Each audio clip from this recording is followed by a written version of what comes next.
She changed the locks while I was gone. Just like that.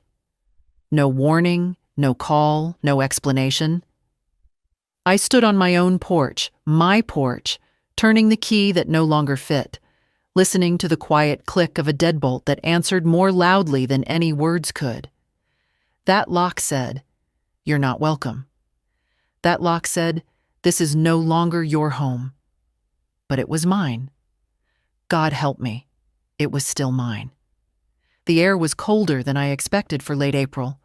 I'd only taken a weekend trip to Stillwater to visit my oldest friend, Clara.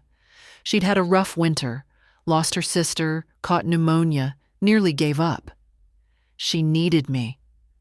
And I, though I didn't admit it then, needed the break. A few nights of sleep without footsteps above me, without that sharp perfume of Celeste in every hallway, without feeling like a stranger in the house I paid off 23 years ago. I'd called before I left. I'd left a note on the kitchen counter, too. "Back Sunday by noon. Take care. N." Nothing dramatic, just what a person says when she assumes she's still considered family, still has a place at the table, still owns the walls around her. I tried the key again. Same result. At first, I thought maybe there'd been a break-in. Maybe someone had changed the lock for safety. But then I noticed the tiny white sticker near the handle, barely visible in the morning light. SecuLock Installations. Friday, 3:15 p.m. Friday. The day after I left. Not even a full 24 hours. I pressed the doorbell and waited. Nothing.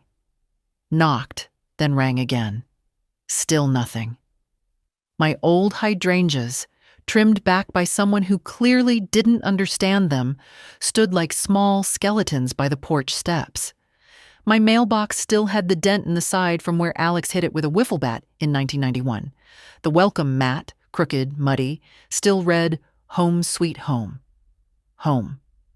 I took a step back, looked at the windows, curtains closed, silence inside.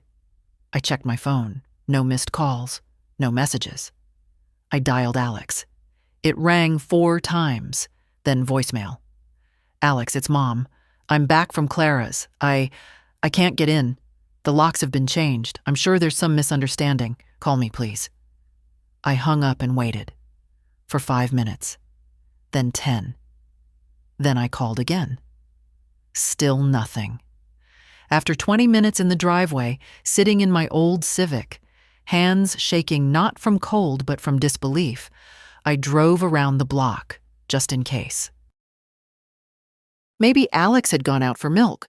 Maybe Celeste had gone to the gym. Maybe this was all a mistake. But it wasn't. Because when I circled back, their car was in the driveway. The sleek black Lexus I'd helped them with when they hit a tight patch 2 years ago. Parked neatly on the same driveway my husband Jack and I laid with our own hands the summer after we paid off the mortgage. I got out again. Knocked again. Rang again. Nothing. It was then, standing there in the wind, that it hit me. Not all at once. Not like a slap. But like cold water slowly creeping into your bones. This wasn't an accident. This was a decision. A boundary drawn by someone else in a house that was still legally and spiritually mine. I didn't cry. I wish I could tell you I did. That it all poured out in one clean, cathartic sob. But no.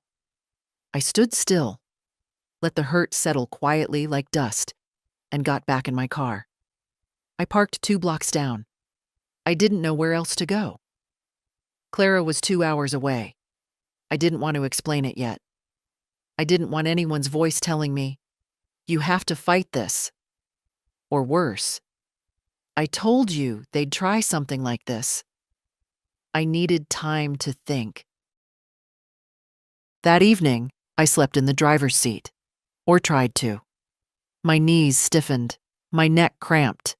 My bladder woke me at 2 a.m., and I had to find a 24-hour gas station to use the restroom. I bought a coffee I didn't want, just to not feel like a loiterer.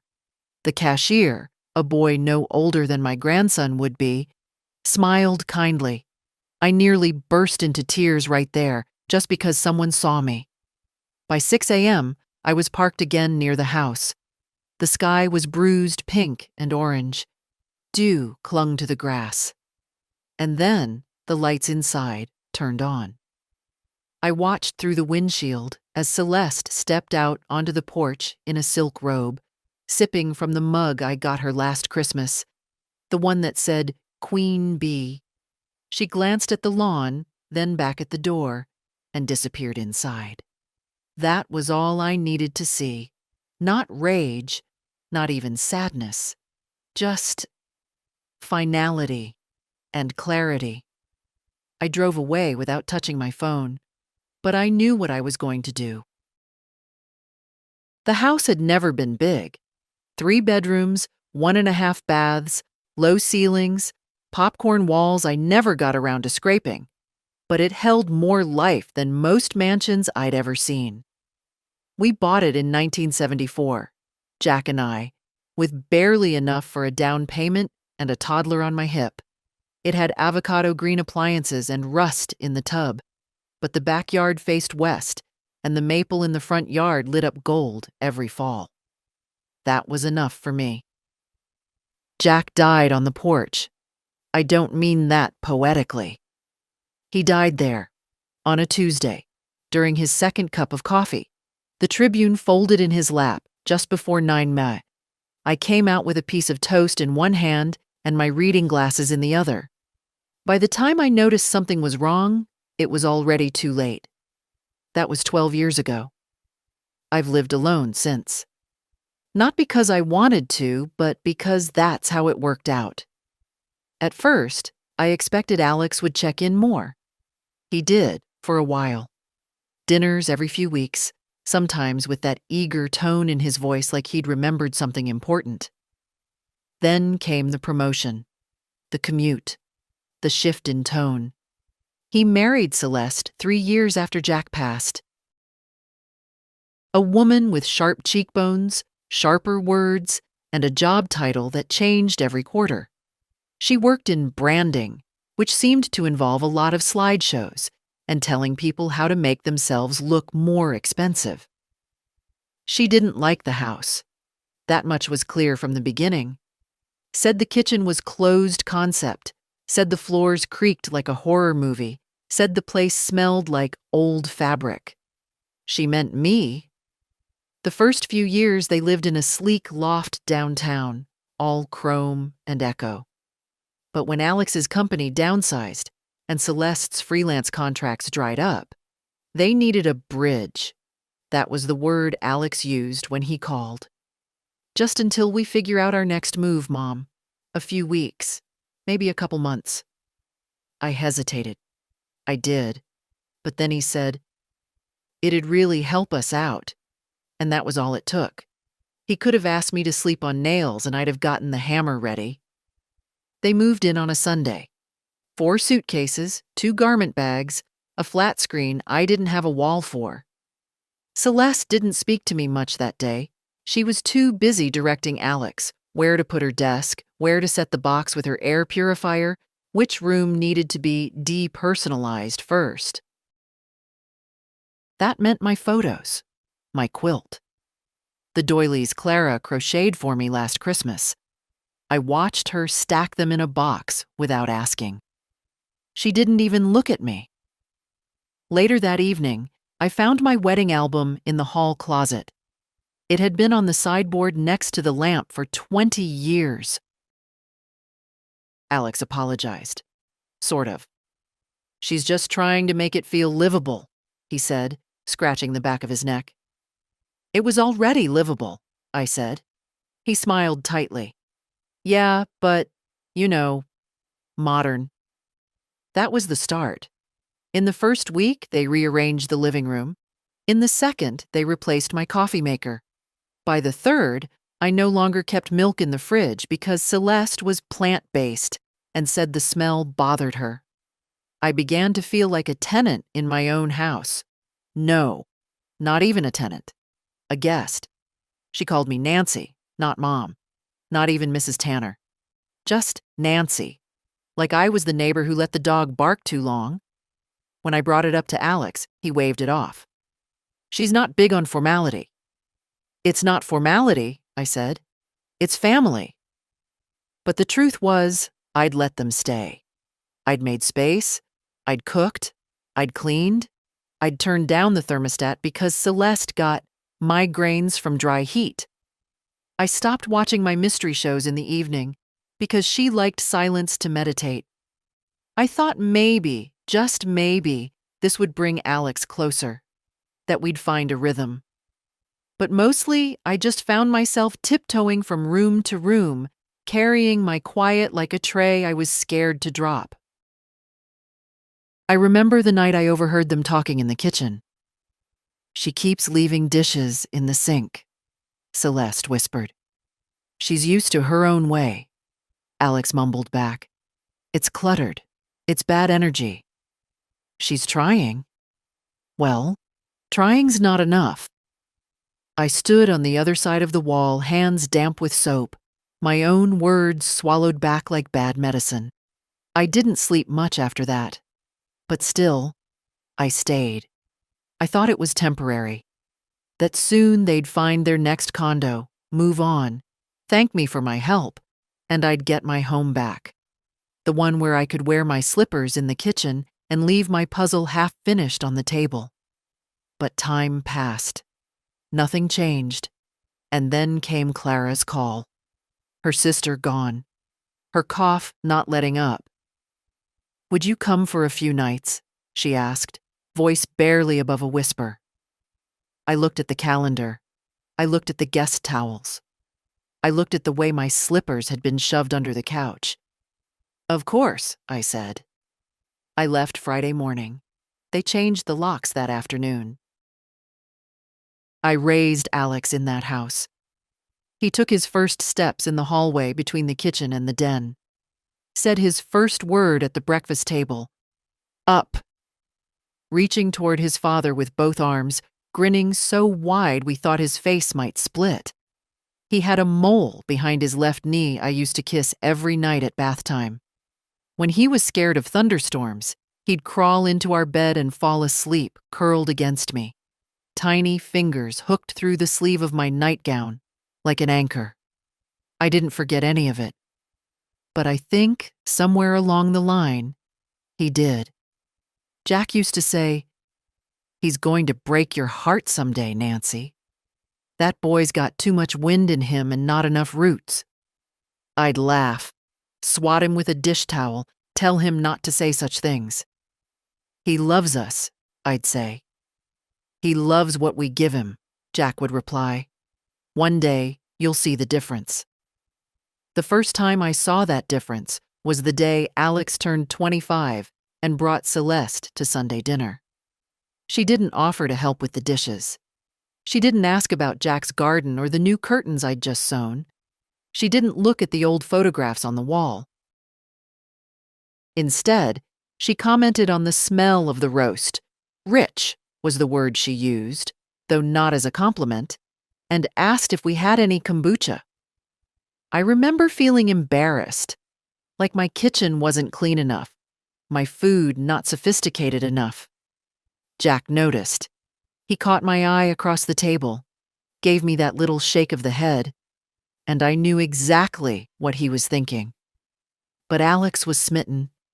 Every time she spoke, he lit up like a boy at a magic show. I didn't say a word. I didn't want to be the mother who judged too fast. I thought maybe she just needed time. She got plenty. They got married in a barn outside Minneapolis. Lavender tablecloths, violin quartet, mason jars hanging from trees like we were all extras in a lifestyle blog. I wore the blue dress I'd saved for something special. Sat next to Jack's empty chair and smiled until my cheeks hurt. They didn't ask for money, not directly. But 2 months before the wedding, Alex came over with a folder and a look he only used when he wanted something. "Just a little help," he said, "to ease the stress." $10,000. I didn't even hesitate. Jack would have called it soft-headedness. I called it motherhood. After the wedding, visits slowed. Calls grew shorter. The tone changed, from warmth to obligation, like checking a box. I'd get an occasional, "Hi, Mom, just wanted to see how you're doing," but there was always a rush behind it. A meeting, a deadline, a bad signal. Then silence. I tried not to mind. Then came the money questions. Short-term squeeze. Unexpected expenses. Freelance work delayed. It started small. Could you cover this month's car insurance? And grew. I paid off one of their credit cards when the interest piled up.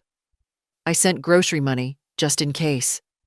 I paid their accountant's fees when they filed late taxes. Each time, Alex promised he'd pay me back. Each time, I said he didn't have to. And I meant it. What I didn't say was, I hoped, secretly, that my help would mean something, that maybe it would bring him closer, that maybe, one day, he'd say, "Thank you, Mom, for everything." Instead, what I got was this. A lock changed on the home where I taught him to walk. A silent house on a Sunday afternoon. A voicemail that never got returned. And a woman who never wanted me there to begin with. I remember one conversation with Celeste, not long after they moved in. I'd made coffee. She took a cup, sniffed it, and set it down. "I only drink pour-over," she said. I smiled. "I can make tea if you'd rather." She looked me over, that subtle glance women use to measure one another without kindness. "You know, Nancy, no offense, but this place feels stuck." "Stuck?" "Yeah, like frozen in time." "You've lived here how long?" 47 years. "Exactly." She smiled like she'd made a point. I looked around. The lace curtains, the worn hardwood, the cross-stitch on the wall that said, "Love grows best in little houses." Yes, maybe it was stuck.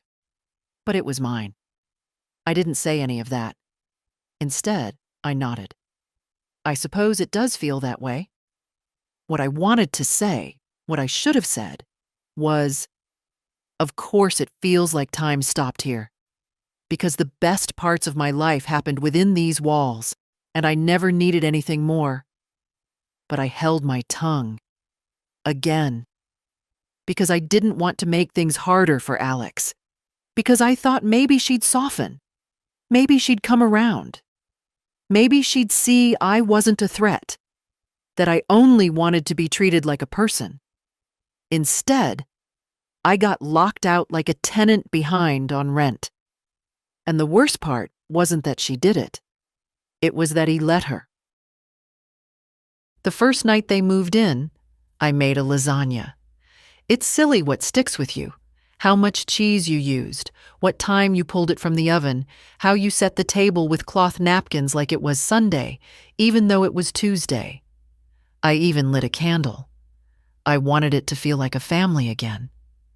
Celeste took one bite, pushed her plate slightly away, and asked if there were gluten-free options. Alex didn't say anything. Just poured her a glass of water and started talking about the stock market, like nothing had happened. That should have been my sign. But when your child moves back in, no matter how grown they are, a part of you thinks it's a second chance. A chance to be needed again, to sit with them at breakfast, to hear about their day, even if it's only for a while. "It's just temporary," Alex kept saying, "until we figure things out." But temporary stretched into weeks, and weeks into months, and bit by bit, the lines of who belonged where started to blur, and then disappear entirely. At first, I moved my things to make space. I cleared 2 drawers in the guest room, thinking it polite. Then they asked if they could use the master bedroom. "Just for a while, Mom. The light's better in there and it's closer to the bathroom." I agreed. It was the room where Jack and I had spent 38 years, but I didn't make a fuss. I told myself it didn't matter. Told myself it was just walls. Next, it was the pantry. Then the closet. Then the bookshelf. Celeste had books with white covers and gold letters. Minimalist, she called them. Mine were dog-eared, with spines cracked from love. She asked if we could tuck those away. Which ones? Just the ones that don't match the aesthetic. She meant all of them. I boxed them up and put them in the attic. The kitchen followed. My red kettle was too loud, my baking tins cluttered. She brought in a blender that looked like a spaceship and cleared the counter of everything else. I found my utensils in a box labeled Donate. Still, I said nothing. There was a moment I'll never forget. Small, quick, a pinprick that kept bleeding. I walked into the living room one morning with my cup of tea, and Celeste was already there, stretched across the sofa in leggings and a robe. She didn't look up. "Do you mind knocking?" she said. "Knocking?" "Before entering. This is the living room." "I know," she said, flicking through her phone, "but I'm meditating." I stood there, blinking, the heat from my tea fading fast. That night, I started keeping to my bedroom. I told myself it was easier. I read in bed, ate quietly. Even started watching my mystery shows on my tablet with headphones. The house didn't feel like mine anymore. It felt like a place I was borrowing, and badly. Once I left my slippers by the couch. The next morning, they were by the front door, neatly lined up, as if waiting to be taken away. Another time, I made oatmeal in the kitchen at 7 a.m., something I'd done every day for years. Celeste came down the stairs and wrinkled her nose. "I really need silence in the mornings," she said. "It's part of my wellness practice." I almost laughed, but I didn't. I apologized. To her. In my own kitchen. She started organizing the mail, too. Alex let her. One day I noticed my pension statement had been opened. She shrugged when I asked about it. "I assumed it was something we should keep track of," she said. We, as if we were all one household, except I wasn't counted. I was something to be managed. An old clock in the hallway, nostalgic, but in the way. The only time she ever smiled at me genuinely was when I said I might go stay with Clara for a few days. "Oh, that would be lovely," she said, her eyes lighting up. "Get some fresh air, right? Change of scenery? Clara's that friend with the lake house?" "No lake," I said. "Just a 2-bedroom in Stillwater." Still, she beamed like I'd offered her a holiday package. I told Alex the same thing, more out of politeness than hope. He said, "That's nice, Mom." Already halfway into an email. The morning I packed my bag, Celeste offered to drive me to the station. I declined. She hugged me anyway, lightly, politely. "Take your time," she said. I didn't know what she meant until I came back. And the lock no longer turned. The first thing I noticed when they moved in wasn't the noise or the clutter. It was the absence of consideration. You can feel it when it leaves a house. It's like warmth that slips out through a draft. Slowly enough that at first, you just put on a sweater. And then one day you realize you've been freezing for weeks. It started with the little things. My armchair, Jack's old recliner, the one with the patched leather and a groove from his left elbow, suddenly disappeared from the living room. "I had it moved to the garage," Celeste said. "It didn't fit the layout." "No one asked me," I replied. She tilted her head and smiled like a nurse indulging a confused patient. "Oh, I thought it was obvious. We needed space." We. Then came the rugs. My thick braided rug in the entryway was a tripping hazard, the bathroom mat with faded sunflowers. unsanitary. Bit by bit, my home became a showroom. Every decision was made around me, not with me. I was the old fixture in the corner, a houseplant they didn't water but couldn't throw out just yet. I tried to speak with Alex, more than once. The first time, he was on his laptop. I waited until he looked up, eyes tired, mouth pressed into a flat line. "Alex," I began, "can we talk about how things are going? I feel like, well, I feel like I'm walking on eggshells." He gave a short sigh. "Mom, it's just a lot right now. We're trying to stay afloat, and you're making it personal." "I am personal. This is my house." He closed his laptop a little too hard. "And we're grateful. But do you know how stressful this has been for Celeste? She's used to structure, order. She's trying to make this work. By removing me from the picture?" I didn't say that. I just nodded, lips tight. The second time I tried again. "I need you to understand something," I said, sitting across from him at the dining table. "I'm not a guest here." He didn't look at me. "I live here," I continued. "This is my home. Yours too, in a way. But I won't be treated like an intruder in it." "Then don't act like one," came a voice from the kitchen.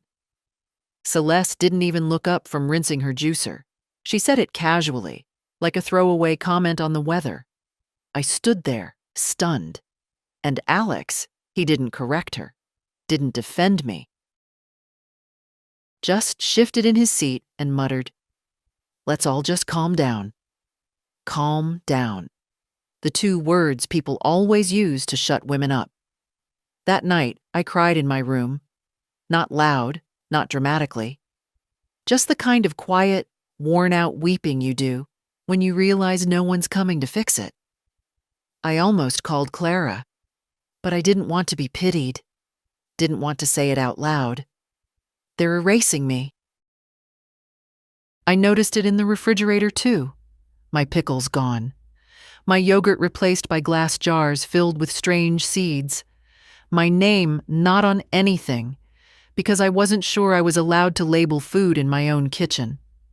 When I dared to put a casserole dish in the oven on a Saturday, Celeste walked in, sniffed, and said, "Is that meat?" "Yes." She made a face. "Could you maybe do that when I'm not home? I'm really sensitive to animal smells." I opened my mouth to reply, but Alex beat me to it. "Come on, Mom. You know she's trying to stay plant-based." "I'm trying to stay sane," I said. He didn't laugh. Eventually, I began going to bed earlier just to avoid the tension. I used to stay up late, read on the couch with a blanket and a biscuit. Now, I disappeared by 8:80. It was around that time I noticed the mail came opened. Not always, but often. Especially anything from the bank. I confronted Alex gently. "I noticed my bank statement was opened," I said. "Oh, that? Must have been a mix-up. We're getting a lot of stuff right now." "But it was clearly addressed to me." He waved a hand. "Don't worry about it, Mom." I started keeping my financial papers in a box in my closet. I suppose I could have drawn a harder line earlier, raised my voice, set rules. But part of me still believed that if I just waited long enough, he'd remember. Remember who I was to him, what I'd done for him, how many nights I stayed up with him when he had asthma, how I skipped meals so he could have lunch money. Instead, he told me to not take things so personally. And then, one morning, I overheard something from the hallway, something not meant for me. Celeste, speaking low on the phone. "She won't be here next week. I'll get the locksmith in on Friday." Pause. "No, she won't fight it. She's too passive." Another pause.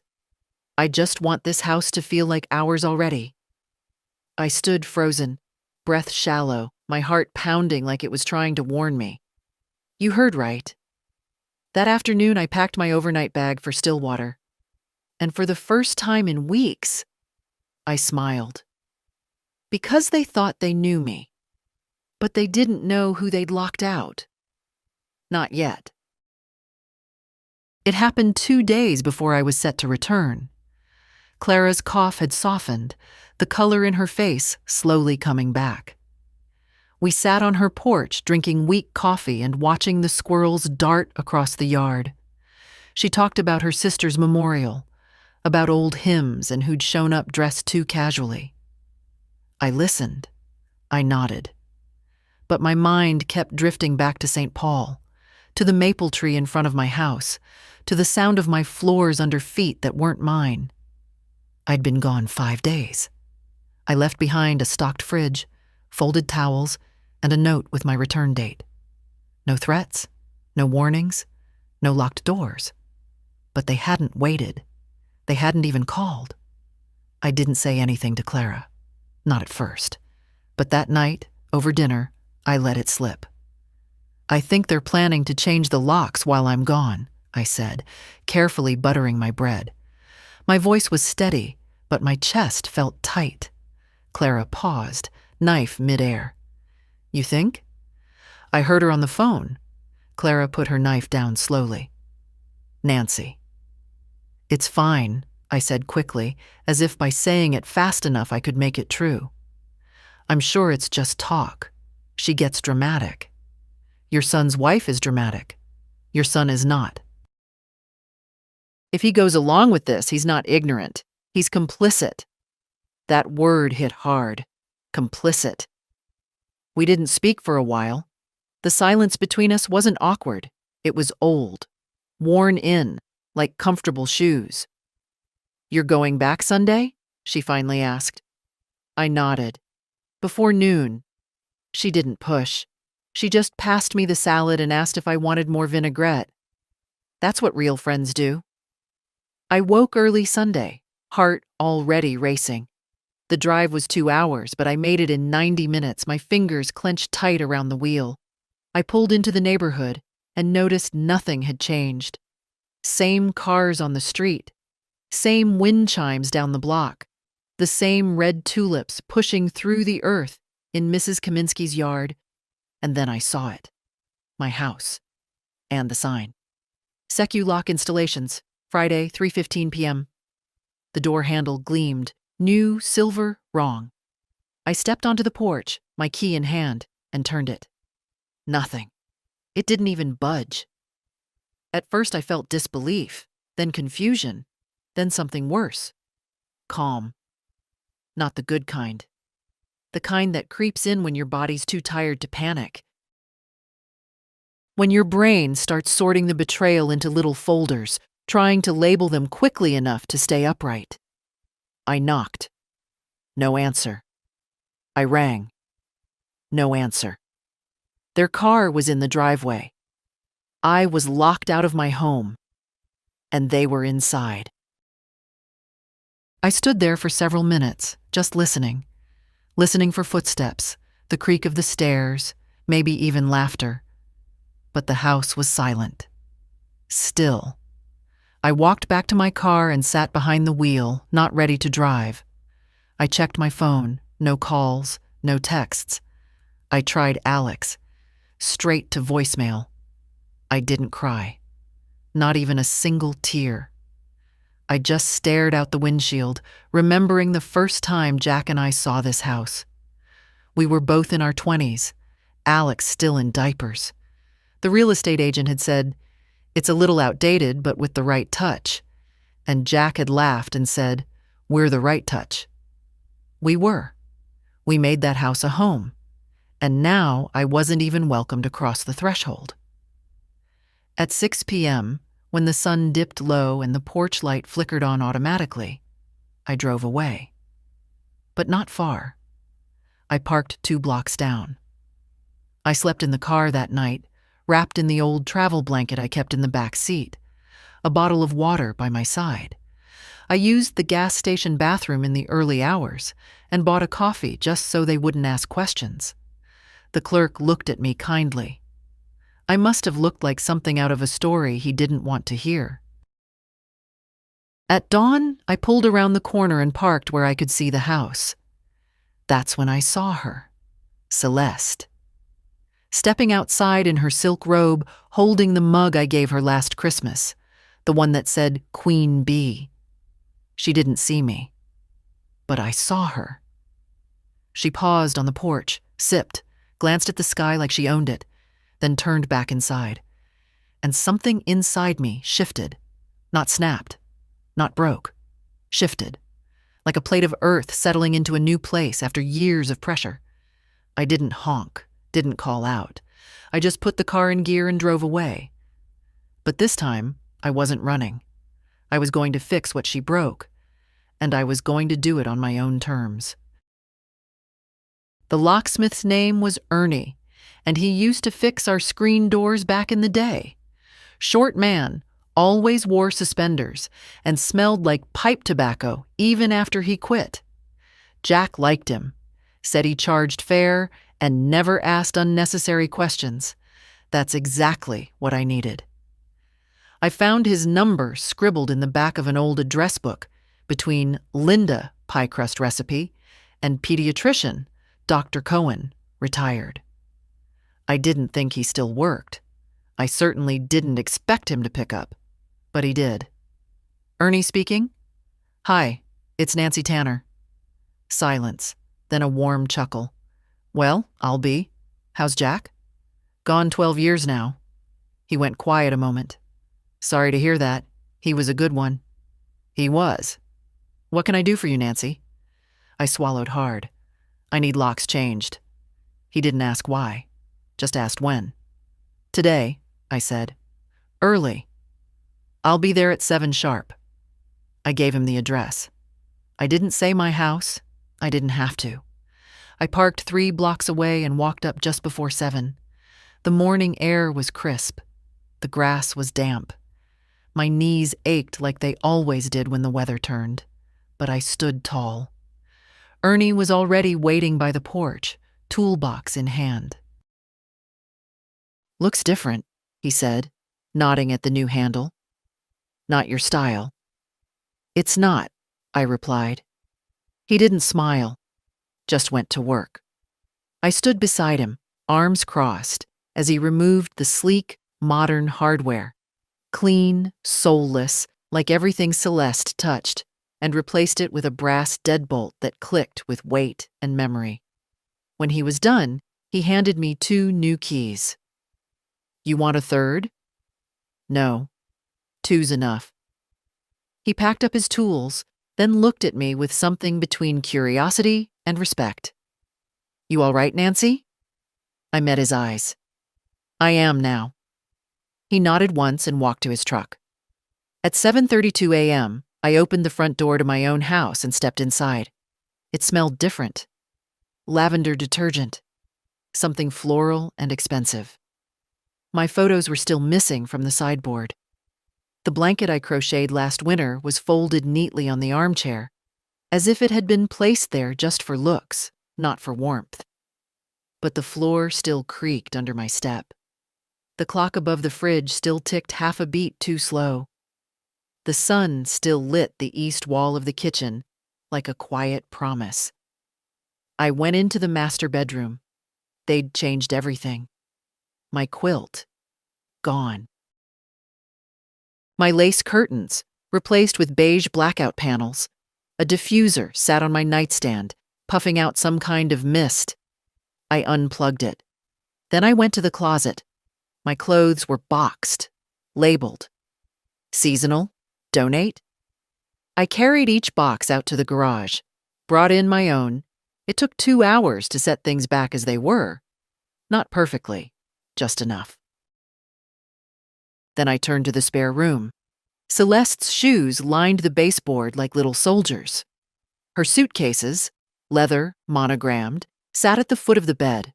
Her silk robe hung on the door.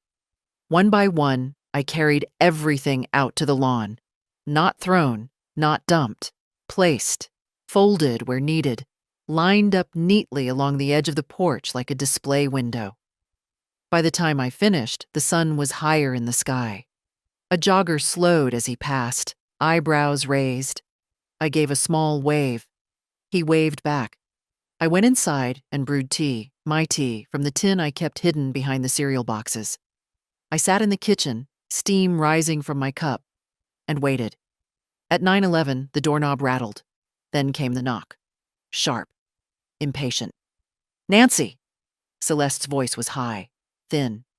"There's something wrong with the lock." I sipped. More knocking. Harder now. "Nancy, open the door. Why are my things on the lawn?" I didn't move.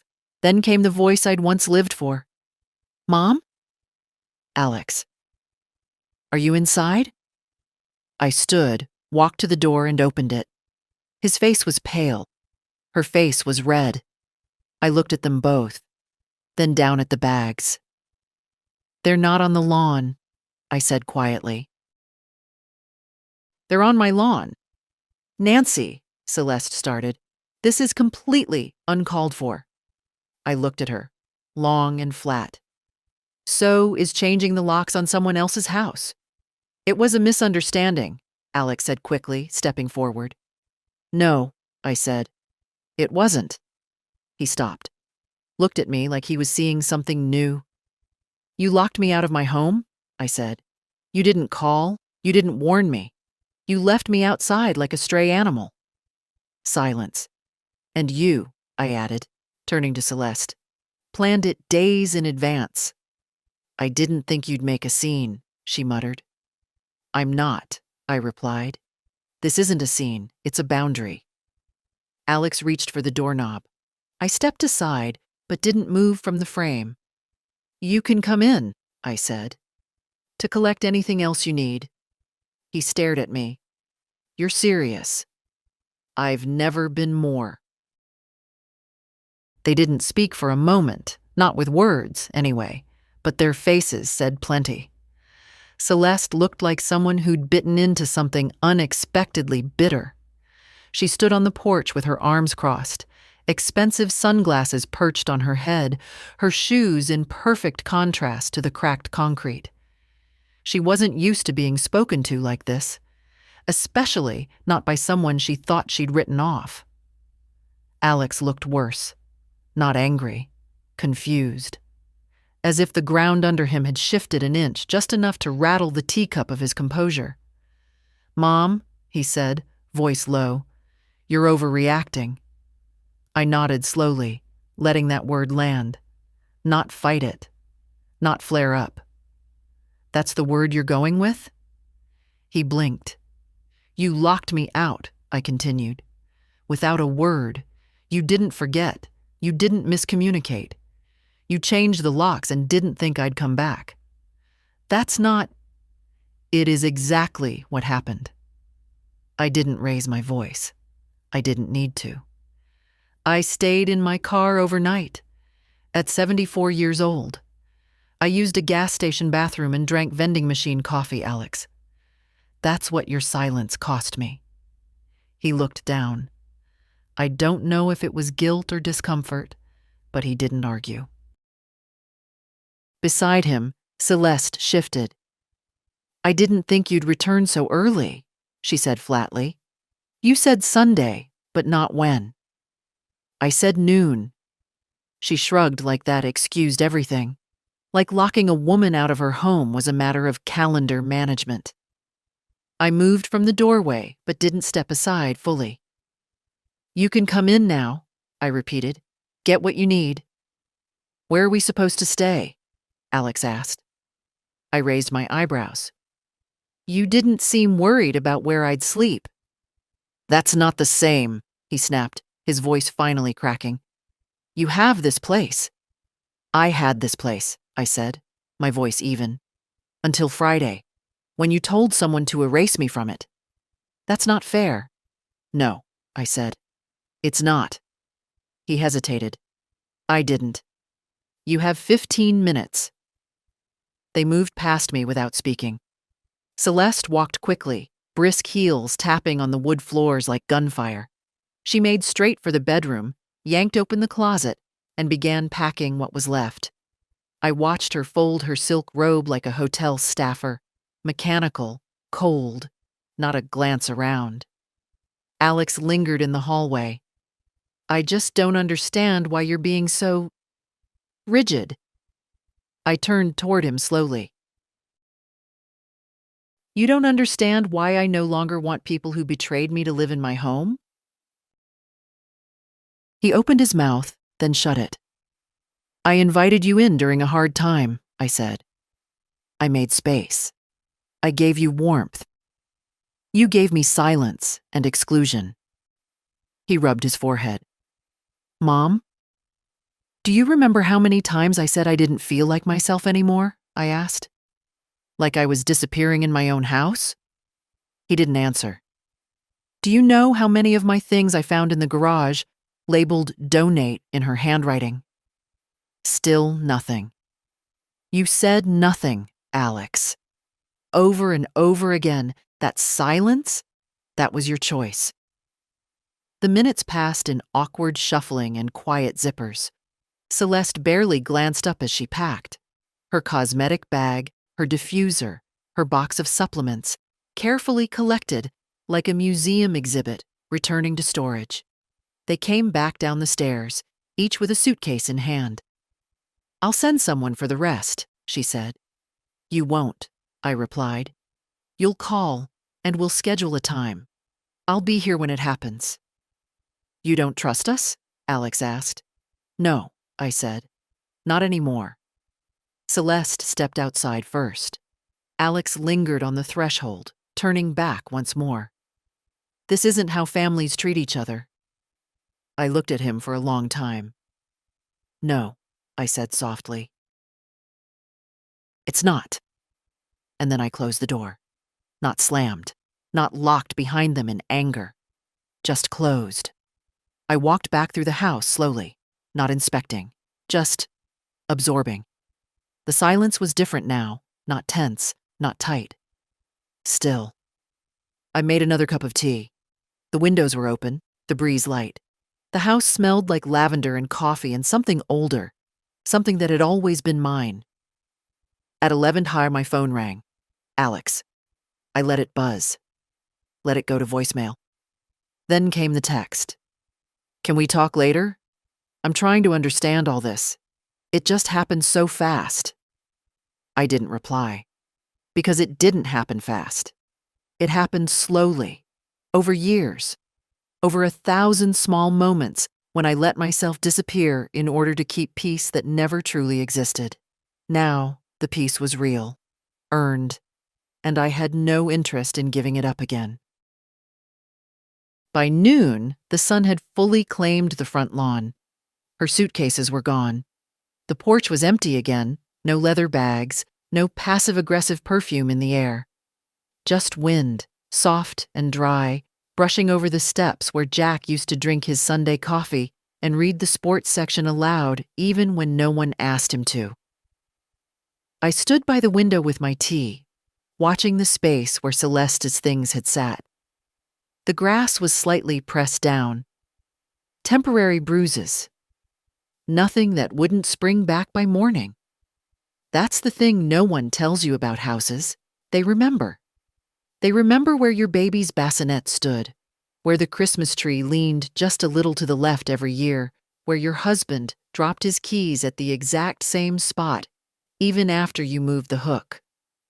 They also remember the silences, the cold shoulders, the months when your voice didn't carry through the walls because no one was listening. But they always welcome you back if you choose to return with your spine straight and your dignity intact. The house was quiet, not awkwardly, peacefully. I sat down at the dining table, alone for the first time in weeks, and didn't feel lonely. I felt here, present. It took less than an hour to restore the kitchen, my kettle back in its rightful place, my cookbooks on the counter, open to dog-eared pages, the jar of pickles I'd hidden behind the cleaning products brought back to the fridge shelf where it belonged. I lit the cinnamon candle Clara gave me for my birthday. Celeste had once sneered that it smelled like an airport lounge, I let it burn anyway. I liked it. Around 2 in the afternoon, I opened the box of documents I kept under my bed, the one Celeste never quite dared to touch. It held every important paper from the past 5 decades. Mortgage payoff notice, Jack's death certificate, Alex's birth certificate, and a folder labeled legal. I flipped through the contents until I found what I was looking for. The deed. Still in my name. Still only my name. There was something deeply satisfying about seeing it, even after all these years, like a soft yes whispered by the universe when you most need to hear it. My phone vibrated again. Alex. I think we should talk soon. Things are tense, but maybe we can work through it. I didn't reply. Instead, I searched my contacts for someone I hadn't called in years. Howard Leonard, my lawyer. The last time we spoke was when Jack passed. He handled the probate with quiet efficiency. We never became friends, but he remembered my name without asking twice, and that counted for something. I dialed. Leonard and Westman, came the receptionist's voice. Hi, this is Nancy Tanner. I'd like to schedule a meeting with Mr. Leonard. Do you have a matter in progress? No, I said, but I think it's time I did. The office still smelled like leather and printer ink. Nothing fancy, just shelves of thick books and a clock that ticked a second behind real time. I sat on the same couch I had 12 years ago, after Jack's funeral, with the same nervous fingers locked together in my lap. Howard came out in the same kind of suit, slightly wrinkled, not expensive, but well pressed. His hair had thinned, his glasses thickened, but his eyes were just as sharp. Nancy, he said, offering his hand. It's been a while. It has. Let's catch up. I told him everything. Slowly. Carefully. Not dramatic. Just facts. He listened without interrupting. Only when I finished did he lean back and exhale through his nose. You're not the first, he said quietly. Elder clients who let family in and suddenly find themselves out. But you might be the first who fought back before it was too late. I don't want to be angry, I said. I just want to be clear. I want the house protected. I want my documents updated. I want to make sure I'm never put in this position again. He nodded. We'll revise the will, lock down the property, and set up power of attorney for someone you actually trust. That would be my banker, not my son. No problem, I'll prepare the drafts. And I'll include a letter of notice. To Alex? To both of them. I want it quiet, I said. No threats, just facts. They'll know I'm done. He nodded again. By the time I left the office, the sky was streaked with gold. November sun melting over the city like a quiet apology.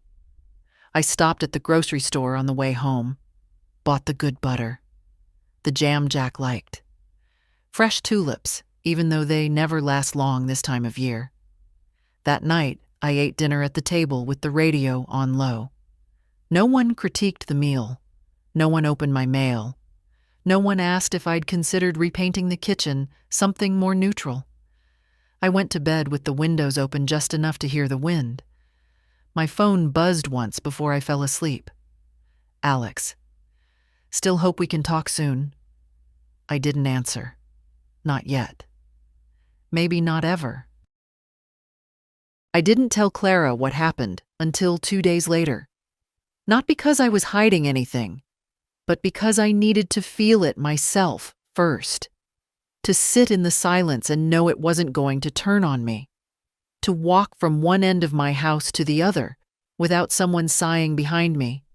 To make toast at 6 in the morning and not feel guilty for the sound. When I called her, she answered on the first ring. Well? She asked. No greeting. Just that one word, stretched with concern. They're gone, I said. A beat of silence. Gone where? Don't know, don't care. She let out a sound halfway between relief and disbelief. You actually did it. I did. You changed the locks back?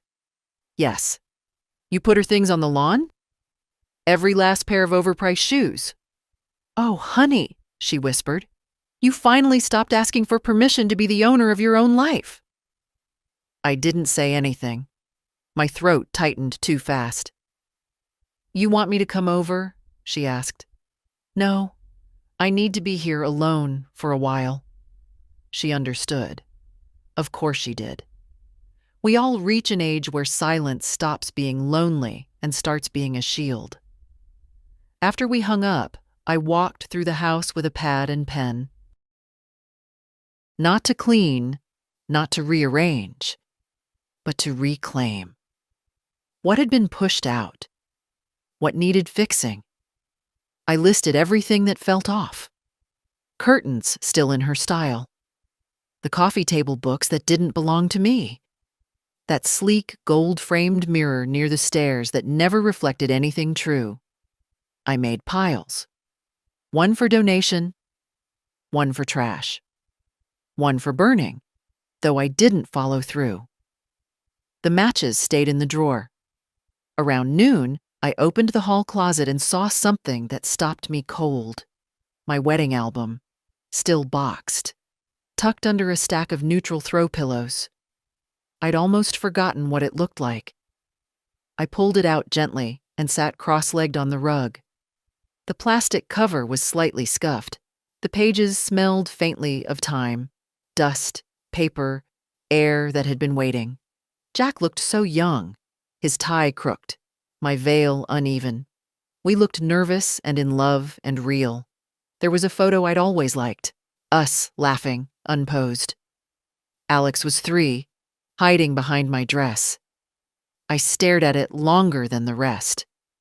What had I missed? When had the closeness slipped away? Was it always going to turn like this? Or had I handed them the knife one politeness at a time? That evening, there was a knock at the door. Not hard, not rushed. Almost hopeful. I knew who it was before I even stood up. Alex. Through the window I could see him. Alone. No Celeste in sight. Just him, in a jacket too light for the weather, holding something in his hand. A paper bag. I opened the door, but didn't invite him in. Hi, he said. Hi. I brought your favorite. The lemon bars from Carmichael's. I didn't move. They're fresh. You think dessert's going to fix this? He winced. No, I just thought, I don't know. Maybe it'd be a start. He held the bag out. I didn't take it. He let it hang between us like a peace offering carved out of guilt. I didn't know she was planning to lock you out, he said. Not until after. Then why didn't you stop it? I don't know. I let the silence stretch. She said you'd overreact, he added. And you believed her. He looked down at the steps. I didn't want to lose our place here. You lost it the minute you decided my place in it didn't matter. His mouth opened, then closed again. She's not a bad person, he said weakly.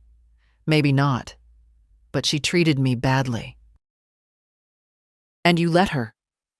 I didn't mean to. You didn't not mean to either.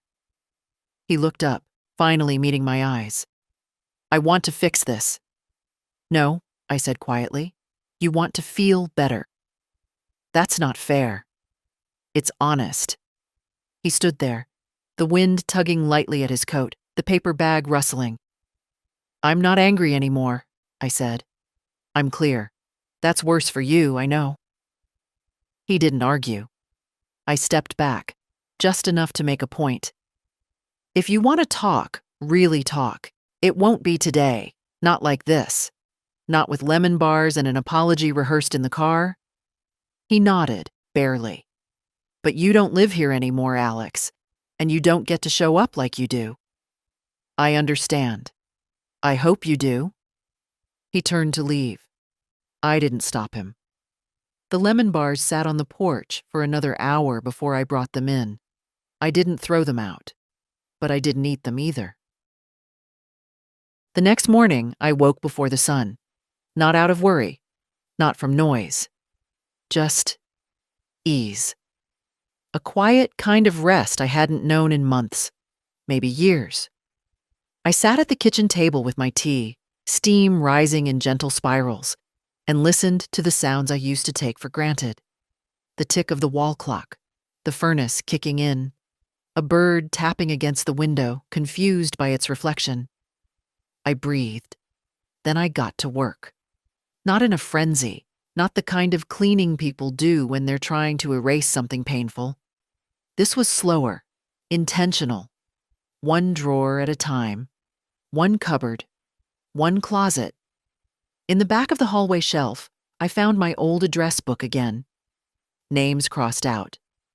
Birthdays circled. A page with Jack's handwriting, just a note that said, "Don't forget, Nance. License tabs due April." It was dated 1997. I kept it. By noon, the house felt less like a place someone had invaded and more like an old coat I'd finally slipped back into. Still worn in all the best places. Still mine. The doorbell rang around 1. Not Alex. A delivery driver. Large box. No return address I recognized. I signed and brought it inside. Inside was a white envelope and a single note. "I'm sorry. S." The box held 2 things. First, the Afghan I'd crocheted 3 winters ago. She'd taken it with her, claimed it fit her decor better. Now it was folded neatly, smelling faintly of her citrus detergent. Second, a framed photo of me and Alex from when he was maybe 10. Disneyland. I was wearing a sun visor. He was missing a tooth. We both looked sunburnt and happy. I sat down on the couch and stared at the photo. I didn't cry. I didn't forgive either, but I acknowledged the effort. That mattered. I called Clara that evening, told her about the delivery. "She's trying to make peace," Clara said. "She's trying to rewrite the ending." "Well," Clara said, "you're the one holding the pen." That night, I started drafting my new will, not out of spite, out of clarity. The house stays with me. It always did. But now it stays in writing, protected from sweet words and slow betrayals, the kind that come not with fists, but with silence and erasure. I didn't cut Alex out. I'm not made of ice. But I changed the terms. The house is no longer something he's entitled to. It's something he may be offered, if he shows he understands what it meant to me. If not, it will go elsewhere. Maybe to the shelter I volunteer at. Maybe to the church that helped Clara through her sister's illness. Maybe to someone who sees it for what it is, a place built on love, not entitlement. Howard, my lawyer, supported the changes. "You'd be surprised," he said, looking over the papers. "Most people wait until it's too late to reclaim their lives. I waited long enough," I said. He nodded. "You want to include a letter?" "No," I said. "I think they've heard enough from me." The next few days passed without incident. No calls, no knocks, just silence. But it was a different kind now. Not tense, not bitter, just clean. I found myself humming while sweeping the porch. I caught the light better in the mirror when I put my earrings in. I even went out to the garden and trimmed the hydrangeas the way I used to before someone else told me I was doing it wrong. A neighbor waved. "You're out early." "Trying to beat the frost," I said. He smiled. "Glad to see you around more." So was I. The freedom didn't feel loud or flashy. It wasn't a parade. It was a quiet yes in my chest, a stillness in my bones. That night, I sat on the porch with a book. The sun dipped behind the roof lines. I pulled the Afghan over my knees, mine again, and turned the pages slowly. At one point, I looked up, just in time to see a car slow in front of the house. Alex's. He didn't stop, didn't park, just looked. I looked back, and then I turned the page. I didn't hear from him for a week after that drive-by. Not a text, not a call. No soft knocking at the door pretending it was all a misunderstanding. I knew he saw me. I saw the way his eyes flicked to the porch, just long enough to register I was there before he looked away. Like someone checking a window for rain and pretending they're not already soaked. I didn't wave. I didn't smile. I didn't chase. And he didn't come back. I wish I could say I didn't think about it, but I did. Late at night, when the house got too quiet, when I'd pour myself a second cup of tea just to hold something warm, I'd wonder if he regretted it, if he saw how far off the path he'd wandered, if he knew how long it would take to walk back. But every time I caught myself hoping, I'd remember the sound of my own key failing in the lock, the cold metal, the way the door stood firm against me, like a stranger's back. That was what they gave me. And I couldn't forget it just because he might finally be sorry. Howard sent the finalized documents on a Thursday. Heavy envelope. Clean lines. My name, clear and centered. I opened it on the kitchen table, just like I'd once opened birthday cards and baby books and property tax notices. It felt different, not heavy, solid. The house was now protected by every letter of the law, not just sentiment, not just assumption. I'd made sure of it. I signed the final pages, slid them back into the prepaid envelope, and sealed it shut. When I dropped it into the mailbox, I felt no triumph, just steadiness, like locking a door before bed. Routine, essential, done. Saturday morning, the phone rang, the landline. No one uses that line anymore except the doctor's office and political volunteers around election season. But it was Alex. His voice was careful. "Hi, Mom." "Hello? I was wondering if we could sit down, just the two of us." "About what?" He hesitated.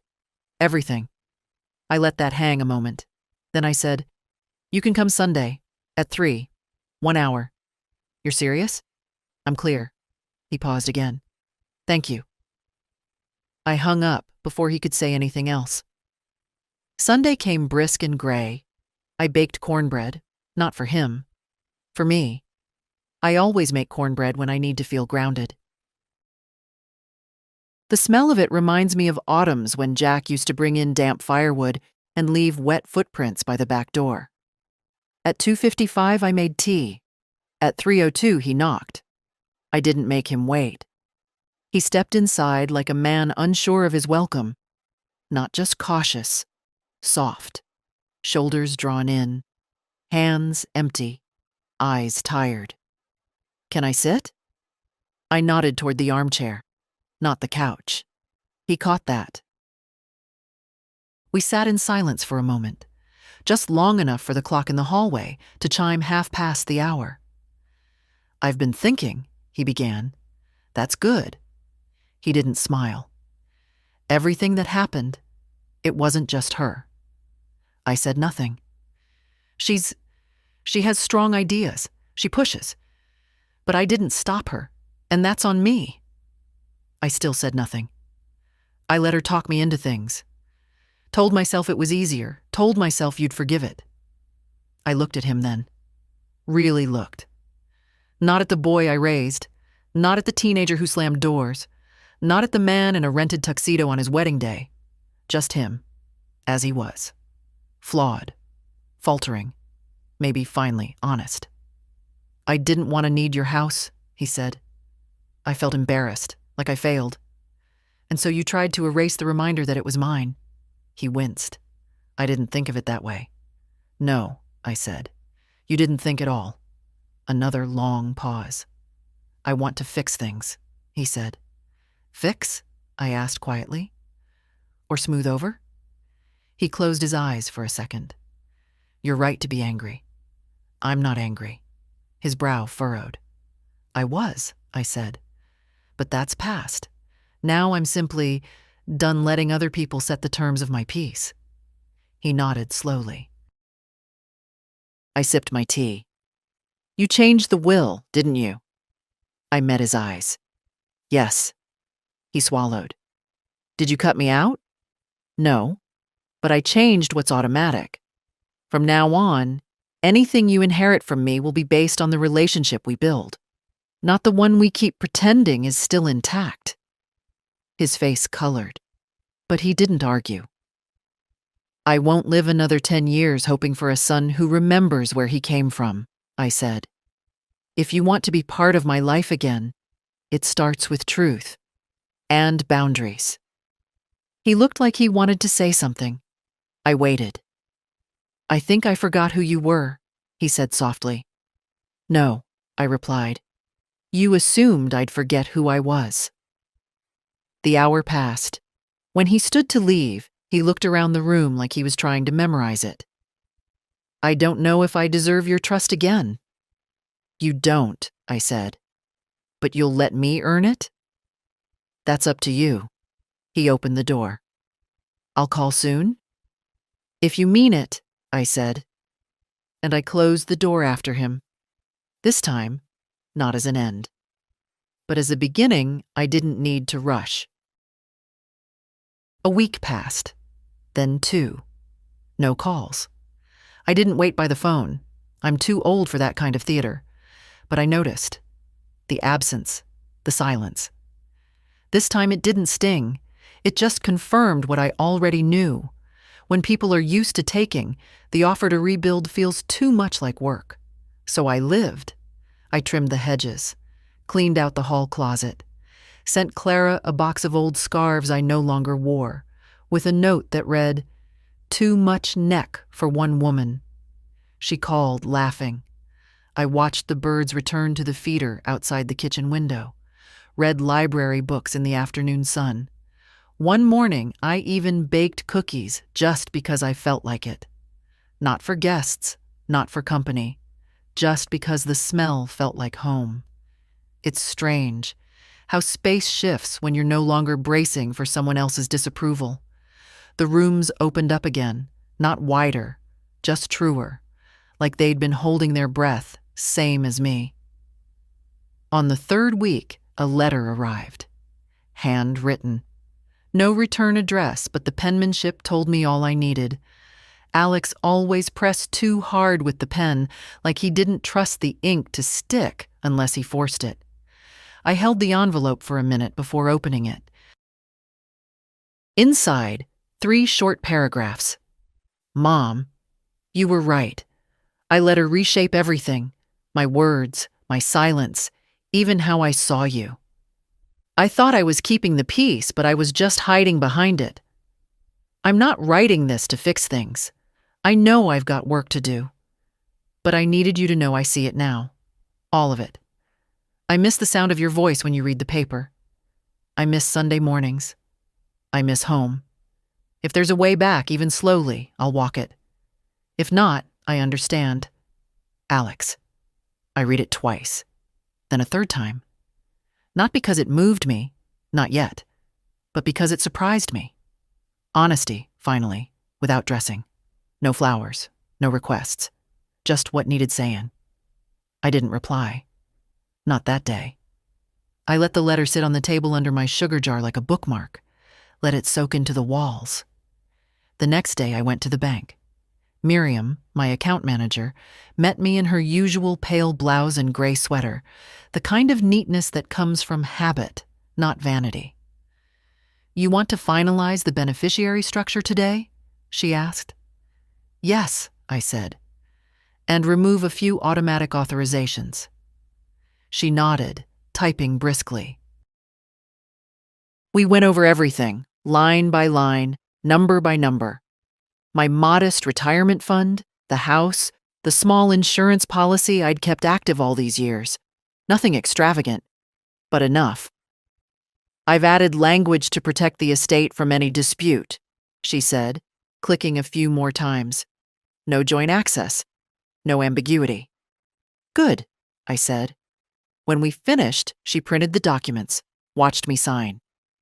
May I ask, she said gently, are you doing this because of a conflict? No, I said. I'm doing this because I'm done being the only adult in the room. She smiled. We don't hear that one often. I bet you don't.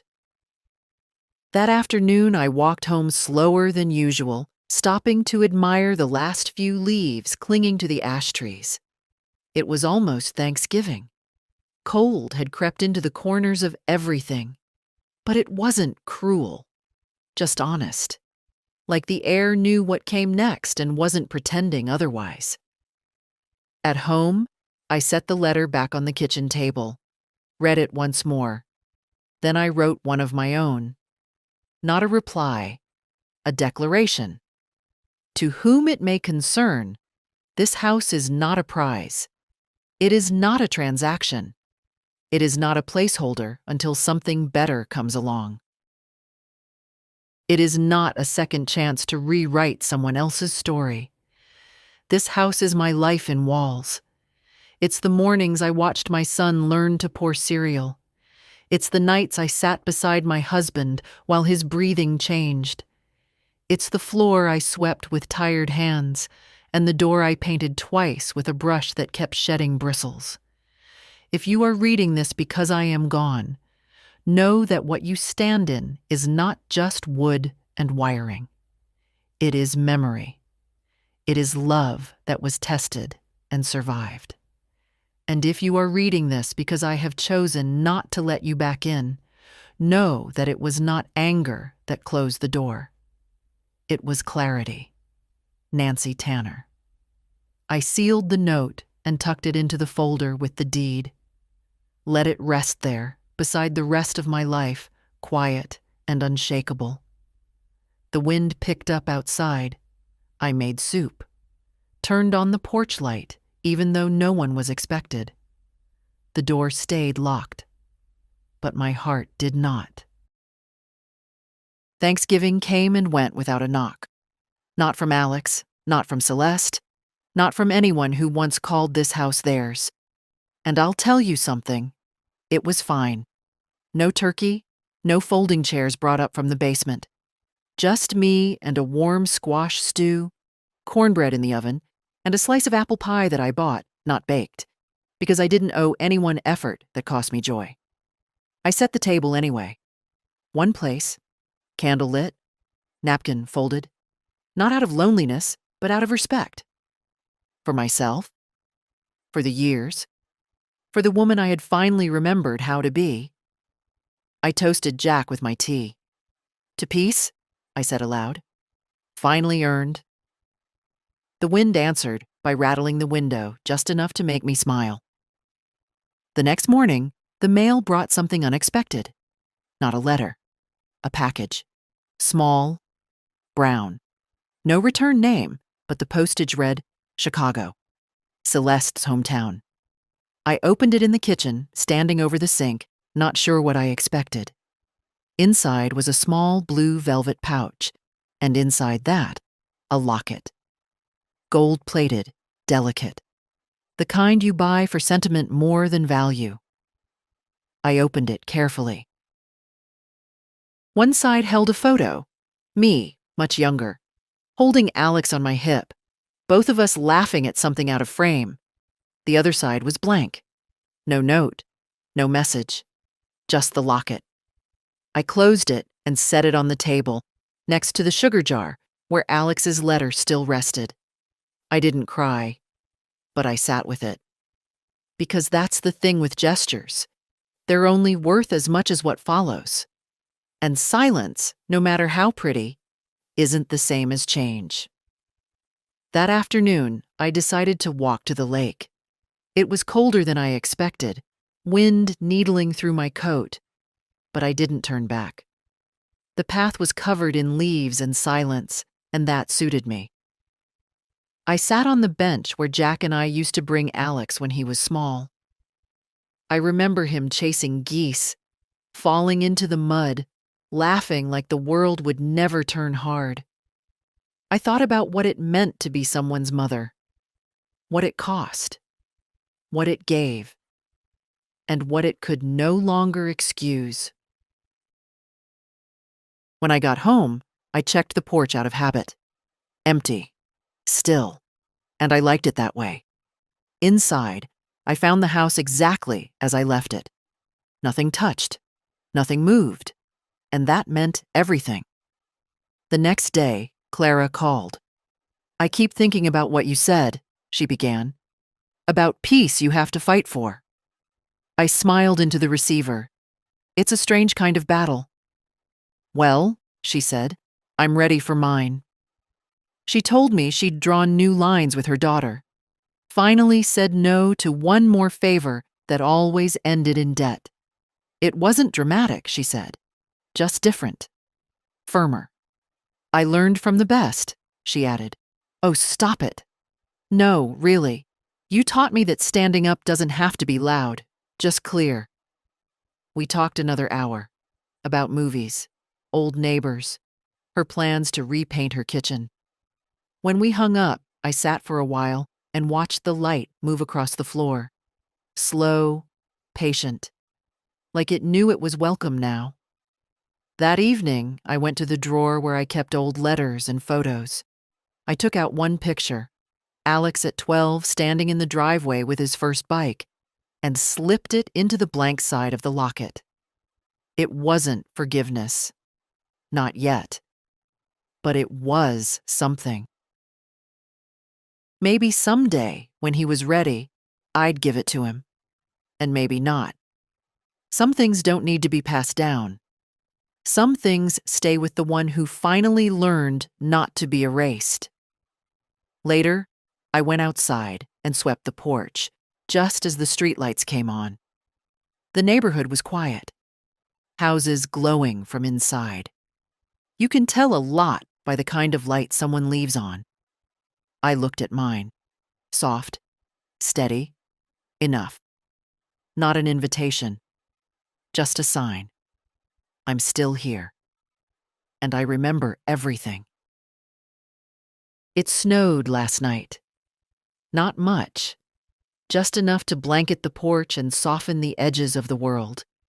The kind of snow that makes everything quiet, even in a city. The kind that reminds you time keeps moving, no matter who stays, who leaves, or who finally learns what you've always known. I woke to the hush of it.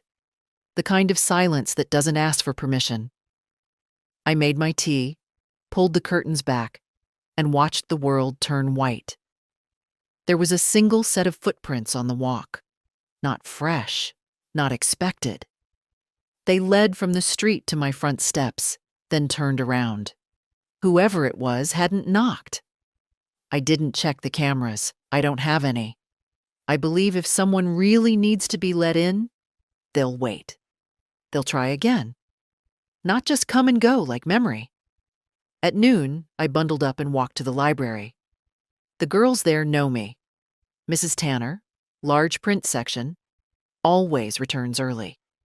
One of them handed me a wrapped parcel tied in twine. "Someone left this for you yesterday." I blinked. Left? Said it was important. The tag said only, "Nancy. Read this when you're ready." Inside was a book, a collection of essays. Not expensive. Well read. The spine had been opened wide, corners bent, notes scribbled in the margins. On the first page, in the top right corner, was handwriting I recognized. Alex's. I marked the ones that reminded me of you. I thought maybe if I couldn't find the right words myself, someone else already had. There was no signature. Just that. I didn't open it. Not then. I tucked it under my arm and walked home through the snow. Back at the house, I put the kettle on. Set the book beside the chair. Sat for a long time just looking out the window. And then I opened it. One essay was circled twice. A mother's silence is not her consent. I sat back, the words rising up like breath after deep water. The phone rang just after dusk. Not a call I expected. Clara. I have a question, she said. And don't laugh. I'm listening. Do you want to go on a trip next spring? A trip? There's a train tour, national parks, seniors discount, you and me. No husbands, no children, no apologies. I smiled. You planning my escape? No. I'm inviting you to your own life. I laughed then, loud, easy. I'll think about it, I said. Don't think too long. That night, I lit a candle by the window, not for show. Not as a welcome, just a light. For myself. For the years I had left. For the woman I was before the silences and the boxes in the garage. If you've made it this far, you already know the lesson. It's not about locks or luggage or letters that come too late. It's about remembering you don't owe anyone your erasure. Not your child. Not their partner. Not the world that keeps asking you to shrink. You don't have to get angry. You don't have to yell. You just have to stop opening the door for those who never learned how to knock and light a candle instead. For peace. For clarity. For the self you never truly lost. If this story meant something to you, share it with someone who needs it. Or leave a comment. I read them all, even if I don't always reply. We get braver together.